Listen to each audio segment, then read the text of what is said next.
Thank you for coming. This is our ongoing series on the Great War and its legacy, sponsored by the OSU Library, the Department of History, and with generous food donations from the Friends of the OSU Library. So be sure to take some of our dessert bars home, since otherwise we'll have to eat it all ourselves. I'm very pleased to introduce our speaker this afternoon. She comes to us from the University of South Florida, Dr. Julia Irwin. And her talk is Great Humanitarian Adventure, the American Red Cross, and U.S. Foreign Relations during the World War era.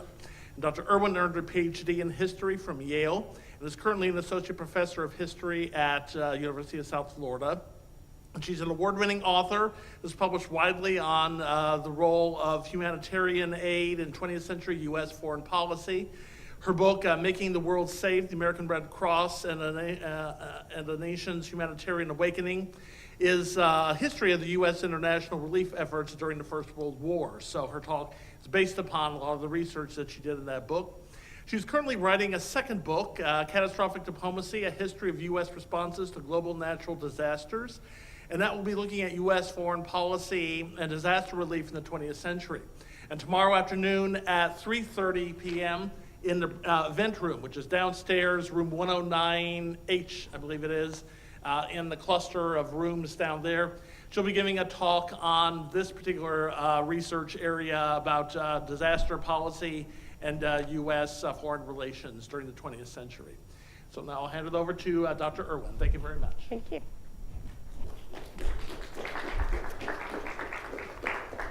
Thank you guys all for coming out this afternoon on a beautiful day outside. So try to make it worth your while. It's really a pleasure and an honor to be here to speak with you today. And as many of you probably know, especially those who've been coming to these lectures, we are smack in the middle of an important period of historical commemoration, namely the Centennial or 100-year anniversary of the First World War. World War I began during the summer of 1914. When in Europe, long-standing tensions simmered up and a very complicated alliance system broke down. And that war soon evolved into a bloody stalemate.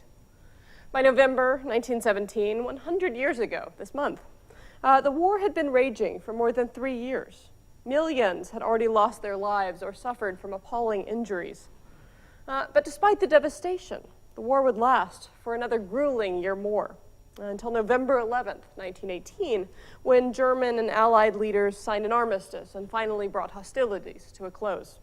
It would take several months longer of negotiations before the warring powers signed formal peace treaties. This was truly a global conflict. It involved most of the nations of Europe as well as their overseas colonial empires. Other independent nations joined as well, among them Japan, China, Brazil. The United States would remain officially neutral for several years, but it too would eventually join the war in April 1917, just over a century ago. We often remember the war, and rightfully so, as a period defined by its violence, its brutality, and its inhumanity. And indeed, these characterizations are certainly not off base. The soldiers who fought in this war experienced such horrors as trench warfare, gas attacks, fighting in brutally cold temperatures. A conservative estimate is that 9.7 million soldiers died during this war from battlefield wounds, accidents, illnesses, and infections. Millions more were wounded and often suffered lifelong complications and disabilities. It was not just soldiers who suffered either. In this period of total war, civilians would suffer mightily as well, from hunger and starvation, from epidemics, and from political, ethnic, and religious persecution. Some 6.8 million civilians also lost their lives. Millions more were made homeless or became refugees, and countless children lost one or both parents. This was indeed a very brutal war. At the same time, however, the First World War also gave rise to a seemingly more constructive historical legacy, the development and application of new approaches to wartime humanitarian relief. In an attempt to curb the conflict's staggering human toll, the governments and peoples of belligerent and neutral nations took novel and concerted steps to aid the battlefield wounded and to care for those behind the lines. As total war raged, people throughout the world endeavored to minimize its calamitous social effects. In 2017, a century after the First World War, these humanitarian legacies are worth remembering. By remembering the First World War era as not only a period of great suffering, but also a time in which millions of people throughout the world joined in a mass movement to alleviate that suffering, we stand to recover a profound history of international humanity and compassion. It's really this narrative, this side of the story of the war, that I'd like to talk to you about today. And more specifically, I'll discuss the important and really unprecedented role that one organization, the American Red Cross, played in providing humanitarian assistance to wartime Europe during the First World War era. During the war and its aftermath, the American Red Cross would raise and distribute hundreds of millions of dollars, an enormous sum at this time, worth of food, medical supplies, clothing, and other relief for Europe. This aid assisted millions of people, including both American and European soldiers, and civilian men, women, and children throughout Europe, Russia, and the Near East. Analyzing the history of this great undertaking provides us with several different ways of thinking about the history of the United States in this war. For one thing, it encourages us to rethink what we know about the periodization of American involvement in this conflict. Seen through the lens of the American Red Cross and its humanitarian efforts, U.S. involvement in this war entailed more than the 3-year window of U.S. military intervention and post-war peace negotiations. U.S. participation in the war began not in April 1917, when the U.S. declared war on Germany, but rather in September 1914, a month after the war broke out, when the American Red Cross sent its first relief ships to Europe. Participation ended not with the armistice of 1918 or the Senate's rejection of the Versailles Treaty in 1920, but instead in 1922, when the last American Red Cross workers departed Europe. By broadening our definition of intervention, then, beyond the traditional spheres of militarism and diplomacy, by studying the history of the American Red Cross and its humanitarian interventions, the period of active U.S. involvement in the war extends by nearly a decade. Studying the American Red Cross also brings novel actors into our history of the U.S. in World War I. The American soldiers who fought in this war and the small group of politicians and diplomats and military leaders who planned the war were not the only Americans involved in this conflict. To the contrary, tens of thousands of Americans, women and men, spent time in Europe as relief workers, many serving in areas where U.S. troops would never even deploy. In the United States, millions of other Americans, both adults and children, supported their efforts by volunteering their time or donating their money to the American Red Cross as well as to other humanitarian organizations. These individuals played a vital part in the American war effort and therefore really warrant our remembering their inclusion in its history. Finally, the activities of American humanitarians demonstrate a very personal side of the history of U.S.-European relations. The American Red Cross workers who went to Europe forged tangible connections with millions of European soldiers and civilians. They helped to treat wounded soldiers, and they worked to provide food, clothing, and shelter to civilian men, women, and children. American Red Cross workers soothed and cared for those suffering from the calamitous and dehumanizing effects of the First World War.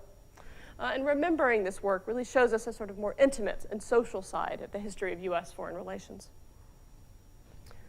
Studying the American Red Cross and its role in First World War era Europe, in some, encourages us to revise our understandings of American participation in this conflict, to remember it as something more than a military or diplomatic intervention, to recognize how long American involvement in this war truly lasted, and to recall the wide variety of different actors who were involved in this conflict on both sides of the Atlantic. I've been giving you an overview then of the American Red Cross and its place in the history of the United States in World War I. I'd like to turn now to a more specific discussion of the organization, its history, and its wartime activities. American Red Cross, as you may know, was established by a woman named Clara Barton in 1881. And with its creation, the United States became a member of the then fledgling International Committee of the Red Cross, which was a humanitarian association first organized in Switzerland in the mid-1860s. The American Red Cross may have joined the global Red Cross movement, but like all other national Red Cross societies, its leaders also pledged to serve the international humanitarian objectives of their own nation, in this case, the United States. From its founding, the American Red Cross was, just as it still is, a privately funded and staffed organization that depended primarily on volunteer labor. But it also shared a special and unique relationship with the U.S. government, one formalized by the Geneva Convention and later by congressional charters, which made it the official volunteer aid department of the United States. And yes, this is their language, the official volunteer aid department. I think this tells us something about its unique status. As the official volunteer aid department, the Red Cross was positioned to become an important instrument of U.S. foreign relations. For the first 25 years of its history, however, the Red Cross remained quite limited by its membership and funding. It really had yet to play a major role in U.S. foreign affairs. There were a few exceptions to this rule. During the 1890s, Clara Barton and the Red Cross took part in relief efforts for sufferers of famine in Russia and for Christians in the Ottoman Empire who were facing religious and political persecution. Perhaps most famously, the Red Cross made a major foray into civilian relief overseas in 1898 during Cuba's revolution against Spain.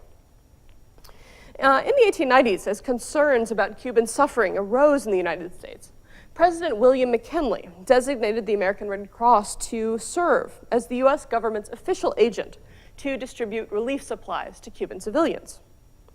Leaving from the port of Tampa, Florida, now my home city, Barton would arrive in Havana with a full supply ship on February 9th, 1898.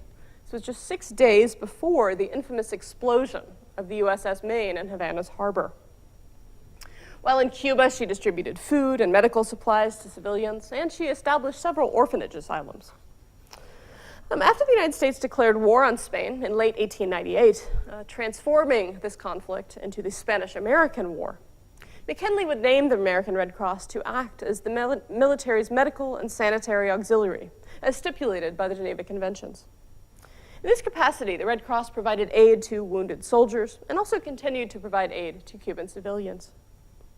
There were therefore a few precedents for the American Red Cross's foreign aid efforts in the 1890s. But even so, these were pretty limited. As I said, the Red Cross was quite restricted by its small membership and small available funds, and really had yet to play a major role in the world. This really starts to change in the early 20th century, and especially in 1904. It's in this year that a new generation of leaders comes in and they push Barton, who was then in her 80s, into retirement. They then subsequently reorganized the American Red Cross under a new congressional charter and begin to build the organization into a major force for American overseas humanitarianism. The first major test case of the Red Cross's capacity to carry out international humanitarian relief came just a few years after this reorganization and would come in response not to a war, but instead to a natural disaster. On December 28, 1908, an earthquake occurred in the Strait of Messina in southern Italy, resulting in a major tsunami that devastated the surrounding area, Sicily and Calabria. This disaster killed over 100,000 people and left 500,000 homeless. U.S. government officials and ordinary citizens alike responded very vigorously to this catastrophe to an extent that we've never really seen before in U.S. history. Over the next few months, the American public donated an unparalleled $1 million to the American Red Cross for its relief work, which they channeled to Italy through the State Department. The U.S. Congress, also acting almost entirely without precedent, allocated $800,000 in public funds, a signal of the U.S. government's own interest in foreign assistance. To administer these funds, Red Cross leaders named the ambassador in Rome, Lloyd Griscom, as their special representative. And Griscom quickly appointed a relief committee composed of embassy and consular officials, members of the U.S. Navy, and private citizens to distribute Red Cross relief in Italy.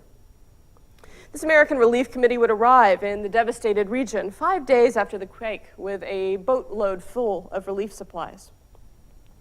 Several weeks later, the American Red Cross would dispatch its own national director, this man, Ernest Bicknell, to the scene as well, and he would stay in Italy for several weeks, sort of overseeing the aid efforts.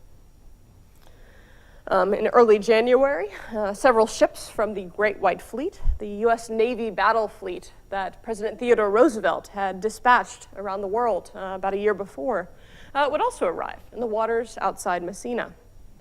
The fleet had happened to be sort of nearby the region when the earthquake occurred, and its commander ordered several ships to proceed to southern Italy to assist in the relief effort. Over these several months, in the winter and spring of 1909, Bicknell, Griscom, members of the U.S. Navy, and the other members of the American Relief Committee would oversee the distribution of vast quantities of food and clothing, helped Italians to find temporary shelter, dug bodies out of the rubble, and administered other forms of emergency relief. In addition to this, though, they also started long-term reconstruction projects. Most notably, they supported the building of thousands of cottages for refugee families, which you can see here. They also started orphanages and schools for Italian children. They built a hospital for those injured in the disaster. And they even helped to build a grand hotel, which was intended to encourage future tourism into the region. By the time the Relief Committee turned over its operations to the Italian government in late November 1909, some 11 months after the earthquake had first occurred, the American Red Cross and U.S. and diplomatic and military officials had executed one of the United States' first major forays into international humanitarian relief and reconstruction. This humanitarian operation really represented a critical moment in the American Red Cross's early history. It helped to establish the American Red Cross's reputation in the minds of the U.S. government, American citizens, and many throughout the world as a leading American humanitarian organization. It also served as an important test of the American Red Cross's abilities to provide international relief on behalf of the United States, and an opportunity to practice and start to refine its approach to foreign assistance. While Messina was undoubtedly an important chapter in the ARC's history, though, it would be another humanitarian crisis just a few years later, which put the Red Cross to its greatest test to date. This crisis, of course, was the First World War. By 1914, 5 years after the Messina disaster and the year the First World War erupted in Europe, the American Red Cross's leaders had transformed the organization into one of the nation's principal agencies for overseas relief. As war escalated, the United States, a wealthy nation which was comparatively spared from the war's devastation, would quickly come to play a major role in providing assistance to European soldiers and non-combatants. However, lacking a humanitarian relief infrastructure of its own, the U.S. government would depend heavily on various charities, and especially on its official volunteer aid organization, the American Red Cross, to organize and administer humanitarian assistance on behalf of the United States. With both governmental and popular support, the American Red Cross would quickly come to dominate the humanitarian field. By the time the United States entered the war in April 1917, and really much more so by the end of the war in November 1918, most Americans would come to regard the American Red Cross as the organization best suited to administer international relief on behalf of the United States, status it would retain in the aftermath of the war and for decades to come. With this brief overview in mind, I'd like to turn to a more focused discussion of the Red Cross in the war itself, and I'd like to start by looking at the Red Cross's role during the period of U.S. neutrality, which lasted from the summer of 1914 to the spring of 1917. During these years, the United States remained outside the fray, militarily at least. But a period of U.S. neutrality shouldn't be mistaken for a period of American non-involvement. Indeed, from the start of the conflict, Americans were involved in the Great War in myriad ways, through diplomacy, through trade and commerce, and, significantly, through humanitarian relief activities.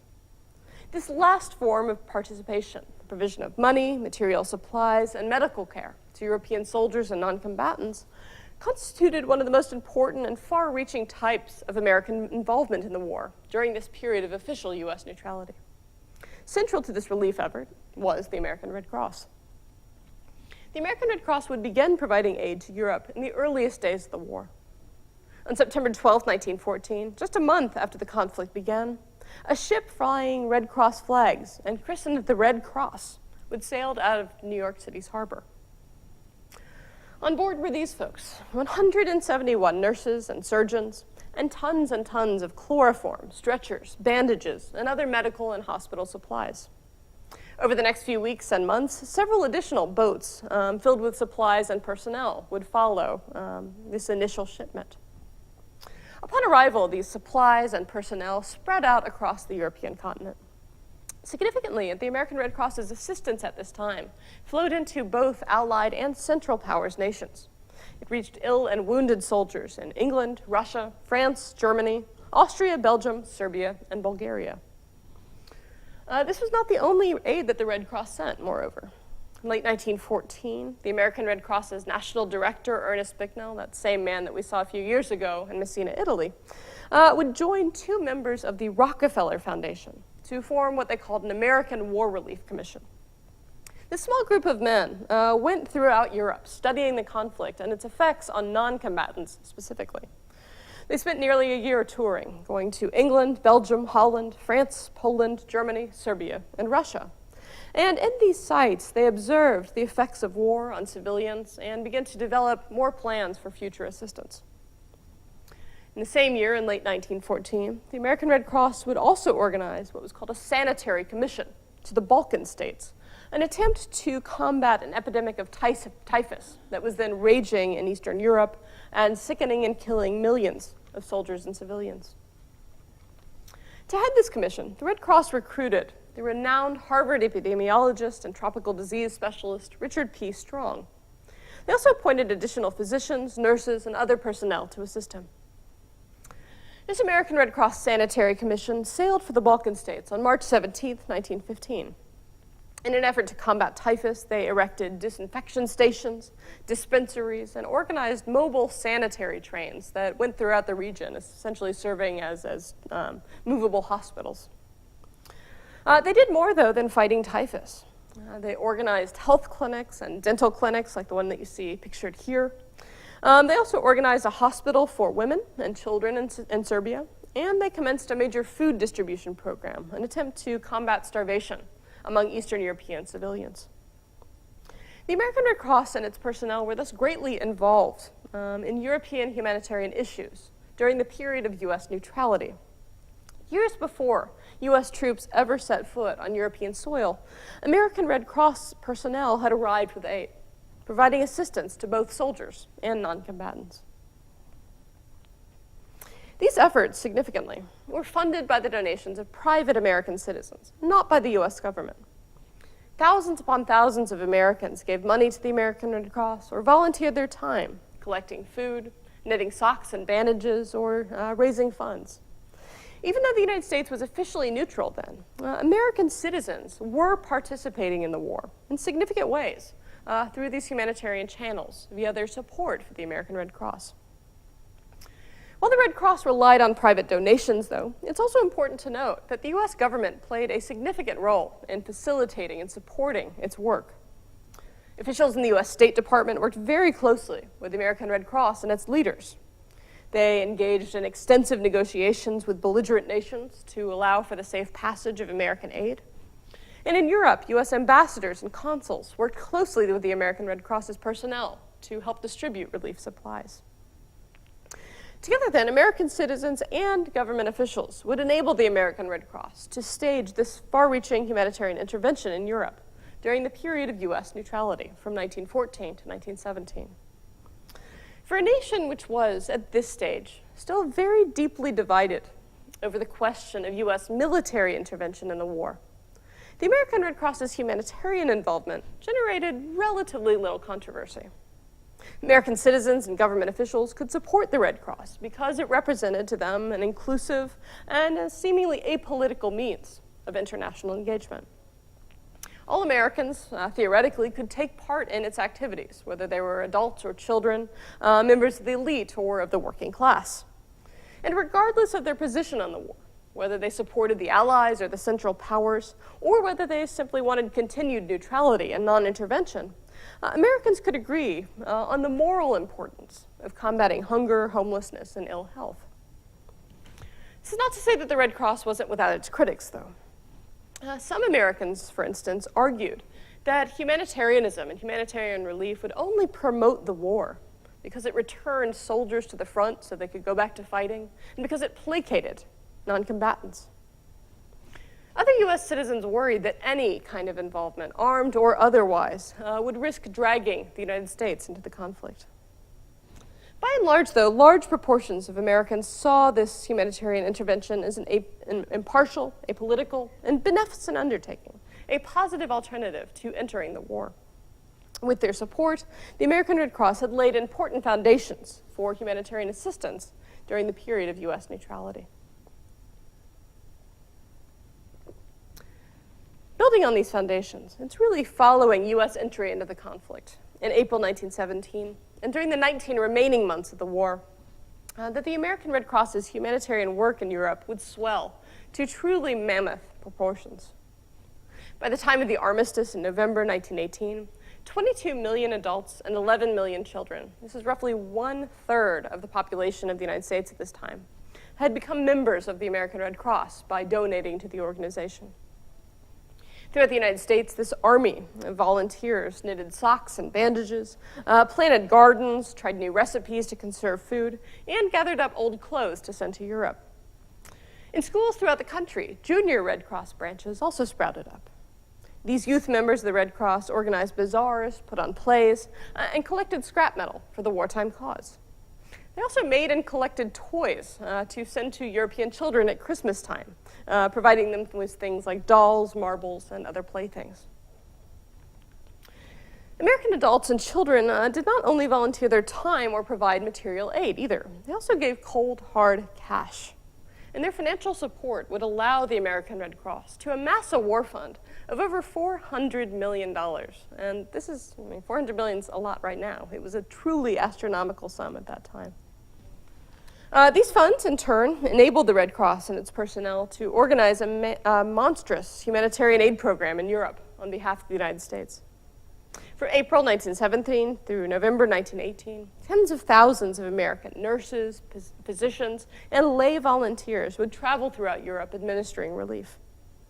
They worked for the American Red Cross in over 24 European nations, including France, Italy, Belgium, Serbia, Russia, and in various parts of the Near East. Each of these dots that you see represents just one Red Cross station or activity. And again, these are just 2 of the 24 countries in which it operated. Significantly, many of these American Red Cross personnel were working in areas where U.S. troops were never sent. And in many ways, they became the face of the United States in these regions. Together, these personnel organized a wide-ranging and fairly comprehensive humanitarian program in Europe. They provided substantial amounts of assistance to millions of U.S. and allied European soldiers. The U.S. Army Medical Department relied on the Red Cross to provide many of its supplies, equipment, and base hospitals. It also depended on the Red Cross to enlist and train many of its nurses, physicians, soldiers, and ambulance drivers. These American healthcare workers, tens of thousands of them, would treat and heal wounded soldiers. They also provided care to many soldiers who were sickened by diseases, most notably a catastrophic influenza epidemic, which broke out during the last months of the war. Behind the front lines, the American Red Cross and its volunteers also played an important part, this time by organizing activities for the welfare and morale of American troops. Thousands of American citizens, many of them women, staffed Red Cross canteens and rest houses, organized recreation and entertainment activities, and prepared coffee and donuts for soldiers. The American Red Cross did a lot for soldiers, but that's not all. They also focused a lot of energies and resources on civilian relief. American Red Cross workers organized and staffed thousands of feeding stations, hospitals, and clinics for European civilians. They also distributed tons of clothing, organized employment opportunities, and assisted refugees and orphans in finding new homes. While such emergency relief activities were a first priority, American humanitarians also attempted to achieve more long-range and complex social welfare goals. For example, American Red Cross workers established several two-year nursing schools, as well as dozens of shorter nurses' aid programs in several countries, in an attempt to train European women to be nurses who would continue this work after Americans departed. They also established schools and orphanages for European children, and they also created dozens of camps by the mountains and the seashore to provide refuge for children and to take them away from the war zone. They organized nationwide anti-tuberculosis and anti-typhus campaigns in many countries. They constructed model health exhibits and traveling health demonstration sites. And they launched a vast array of other hygienic and sanitary reform initiatives. Going well beyond the quest to reduce wartime suffering, in other words, American Red Cross workers were transforming civilian relief into a much broader and more comprehensive project of public health and social work. By the time hostilities ceased in November 1918, their quest to relieve European civilians had morphed into an undertaking of incredible proportions, of a scale and scope that was entirely without precedent. All of these efforts were still funded by the donations of private citizens, just as they had been during the era of U.S. neutrality. But with war, with the United States now at war, the U.S. government would play even more crucial of a role in supporting these activities. During the period of U.S. military involvement, officials in the White House, State Department, and U.S. armed forces would greatly strengthen their support for and their connections to the American Red Cross in a variety of ways. Perhaps most notably, U.S. President Woodrow Wilson took steps to formalize the American Red Cross's role as a quasi-official arm of the U.S. wartime state. Soon after the U.S. entered the war, Wilson appointed a war council led by prominent American businessmen and financiers, U.S. State Department officials, and military leaders to head the American Red Cross for the duration of the conflict. This war council, which had the close ear of President Woodrow Wilson, allowed the U.S. government to exert unprecedented sway over the American Red Cross and its humanitarian actions. Wilson also played an active role in promoting the American Red Cross, and in many ways he became the organization's #1 promoter. He spoke frequently and enthusiastically on the Red Cross's behalf and encouraged all Americans to become members of the organization and to do so over all other charities, sort of monopolizing its status here. The federal government has supported the Red Cross in other ways as well. For instance, the government's wartime propaganda agency, the Committee on Public Information, helped to publicize American Red Cross relief campaigns in the United States and spread news about it overseas. State Department officials negotiated with foreign governments on the ARC's behalf. And in Europe, American diplomatic, consular, and military officials worked with the American Red Cross to get its supplies to soldiers and civilians. They helped facilitate the transportation of aid workers and relief supplies as well, both across the Atlantic Ocean and throughout the European continent. Finally, the Department of War, perhaps quite significantly, permitted American Red Cross workers to wear military uniforms and to use U.S. military ranks like colonel and lieutenant. Ostensibly, this move was intended to facilitate travel in war zones, but it also served as a valuable form of propaganda, providing a visual demonstration of the United States' commitment to the war effort. Thus, although the American Red Cross's wartime relief enterprise may have been funded and carried out by private citizens, the U.S. government proved an eager and willing promoter, really recognizing the diplomatic and strategic importance of the American Red Cross's humanitarian assistance. This intensified support for the Red Cross between April 1917 and November 1918 can be attributed to a variety of factors. First, with the U.S. military now at war, many American citizens and policymakers supported the American Red Cross because they wanted to help the nation's doughboys. They supported its efforts for American soldiers. Second, though, Americans were recognizing now, perhaps more than ever before, the horrors that war wrought upon European civilians. With the U.S. now in the conflict, the media was saturated more than it even had been before, with images of civilian suffering and newspapers, pamphlets, and posters. Many Americans understandably wanted to do what they could to alleviate this suffering and to make a positive contribution to the war effort. Third and finally, this groundswell of support for the American Red Cross reflected an understanding that humanitarian assistance was now of real strategic importance to the United States and had become a crucial weapon in the U.S. war arsenal. Improving the welfare of Allied troops and civilians was no longer simply for the benefit of aid recipients. Now it promised to bolster the shared Allied war effort. Aid helped keep friendly soldiers fit for fighting while reducing social and political unrest on the Allied home front. Again, it also served as invaluable propaganda in Europe, visibly demonstrating the U.S. commitment to the wartime cause. This transformation in the strategic nature of humanitarian assistance, however, had a profound consequence. As U.S. citizens and policymakers focused their attention on bettering the condition of allies and winning the war, they all but abandoned their earlier willingness to provide aid to belligerents on both sides of the conflict. Although the American Red Cross would continue to provide aid to wounded enemy soldiers and to prisoners of war, it ceased providing all forms of relief to Central Powers nations, other than these. With the United States at war, American humanitarianism had relinquished its earlier claims to neutrality. Aid, humanitarianism, and neutrality thus proved complicated issues during World War I, just as they do today, a century later. Taken together, this dense web of military and civilian relief efforts that American aid workers organized in Europe during 1917 and 18 constituted a fundamental part of the U.S. intervention in World War I. The American Red Cross's relief activities, far from peripheral, represented one of the principal avenues through which the United States and its citizens engaged with Europe during the 19 months of U.S. belligerency. What of the post-war period, though? Well, with the end of war in November 1918, the post-war leaders of the American Red Cross began to scale back the organization's extensive relief program, declaring it time to revert to a smaller peacetime footing. It was at this juncture, though, that the U.S. government itself would make an unprecedented foray into the field of international humanitarian relief.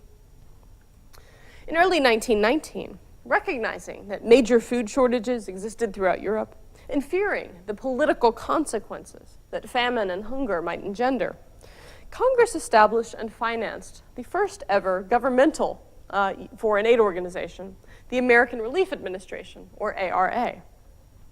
Over the next several years, funded first by congressional appropriations and then by private donations, the ARA and its volunteers largely took over from the ARC as the dominant U.S. aid organization in Europe. They really took up the monumental task of feeding millions of civilians in post-war Europe and Russia. This time, though, the American Red Cross did not withdraw from Europe entirely. Rather, working in close cooperation with the ARA, American Red Cross leaders concentrated their energies on one particular area, child health and welfare. They focused especially on Eastern Europe, where they helped to establish and then staff with physicians and nurses some 500 child health clinics. They hoped that these clinics would remain a permanent fixture in years to come. Throughout the European continent, they also undertook a number of other sort of smaller child and health and welfare projects. They built playgrounds where they actually taught European children to play American sports like baseball. They helped to establish junior Red Cross branches in many countries. And through these branches, American Red Cross workers and their European colleagues provided European school children with lessons about health and hygiene, and set up things like international pen pal exchanges, which were intended to connect junior branches across the various countries. The idea was that by connecting children, they could promote international cooperation among the future generation and therefore prevent the outbreak of another world war. Obviously, that did not quite work, but the spirit was there. While focusing on children, American Red Cross personnel also continued to run nursing schools and to organize classes on child health and infant health and welfare for European mothers in many parts of Europe. In this more limited role, hundreds of American Red Cross workers would remain involved in post-war relief for several years after the armistice, remaining on the continent until as late as June 1922. In addition to these post-war relief activities, American Red Cross leaders would also play a significant role in helping to launch a new humanitarian association on the global stage, something called the League of Red Cross Societies. This organization, which is known today as the International Federation of Red Cross and Red Crescent Societies, was designed to carry out peacetime public health and disaster relief work. This was an entirely new field at this point for the International Red Cross movement, which until that point had focused solely on war. In organizing this peacetime association, the American Red Cross's leaders played an important part in connecting the United States to the international humanitarian community and to international civil society more broadly.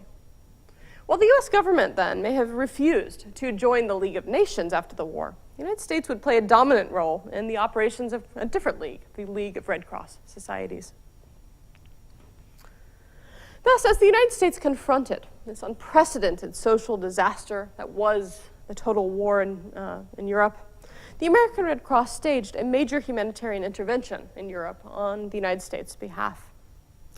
This work really constitutes a central part of the history of US-European relations during the First World War era. Studying the history of the American Red Cross and its role in Europe, as I hope to have demonstrated, provides an important reminder that US involvement in this conflict took many forms. It's not just military or diplomatic intervention, but humanitarian assistance as well. It also shows us that the United States and its citizens were involved in this conflict, not just starting in 1917, but from the very beginning, and that they remained involved in this conflict long after the armistice. Finally, it recalls the crucial role that millions of ordinary Americans, physicians, nurses, women, children, men who were not involved in the military, would play in this war effort and in the quest to alleviate the horrors of total war. In 2017, as we mark the First World War's centennial and reflect on the conflicts that are occurring in today's world, I think we would do well to remember and think about this humanitarian history and its legacies. For while the Red Cross's efforts in the early 20th century world would mark an important early chapter in the history of U.S. foreign aid, foreign relief would remain central to U.S. foreign relations in the decades to come. It continues to this day, a century later. By means of a conclusion, I'd like to offer just a few brief reflections on how the face of American international aid has changed over the course of the 20th century, also kind of noting how much of it has stayed the same. Since World War I, the character of American international aid has, of course, evolved in profound ways, but it's also stayed similar in important ways as well. The American Red Cross, of course, did not disappear from the scene. It continued and continues to represent the United States in the world during moments of global disaster and disorder. In time, however, the organization arguably became much less essential to U.S. foreign policy than it would be during World War I. In large part, this is because as the 20th century progressed, U.S. military and diplomatic officials would gradually increase their role, the state's role, in American foreign assistance. Keenly aware of the diplomatic and strategic benefits to be gained from foreign assistance, government leaders made humanitarian relief an official part of the infrastructure of U.S. foreign affairs. The Second World War and its aftermath really marked a clear turning point in this process, a period in which both the U.S. Armed Forces and the State Department would dramatically expand their involvement in international humanitarian activities. But it was during the Cold War era, a period in which the federal government claimed unprecedented authority in the realms of defense and diplomacy, that humanitarian agencies and programs became a permanent part of the architecture of U.S. foreign affairs. This brief timeline that you see represents just a few of the moments in which the U.S. government and military became more involved in the field of foreign aid during the post-World War II years. By the early 60s, though, through these and other channels, the federal government had really become a major player in the field of humanitarian relief and only continued to grow in this role in the decades to come. Still, even as the state's role expanded, private agencies and individuals would remain centrally involved in the humanitarian sphere. To this day, the federal government relies on the American Red Cross, as well as a multifaceted network of faith-based and secular charities, to carry out much of the nation's humanitarian assistance. Just as they did 100 years ago, American men and women, missionaries, engineers, physicians, nurses, are often the ones on the ground delivering relief, overseeing rebuilding projects, and forging real and personal connections with the people they set out to assist. The relationship between the United States and the international humanitarian community, moreover, has grown stronger and much more complex over time. After World War II, international organizations like the United Nations, the League of Red Cross Societies, and a growing number of international NGOs would begin to devote increasing attention and resources to international humanitarian relief. Especially in the last 30 to 40 years, these groups have increased their involvement in international humanitarian crises significantly. And the United States' interactions with these organizations of international civil society have multiplied as well. In today's world, the United States provides billions of dollars a year in humanitarian relief and development assistance, aid provided by both the U.S. government and U.S. military, and by the American Red Cross and other non-governmental agencies.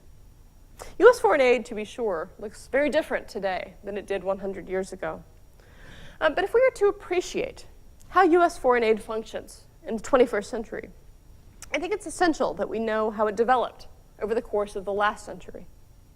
To acknowledge the historical precedents set by organizations like the American Red Cross, to learn from the successes and failures of these earlier relief endeavors, and to recognize that the humanitarian legacies of the First World War are still with us today, 100 years later. Thanks.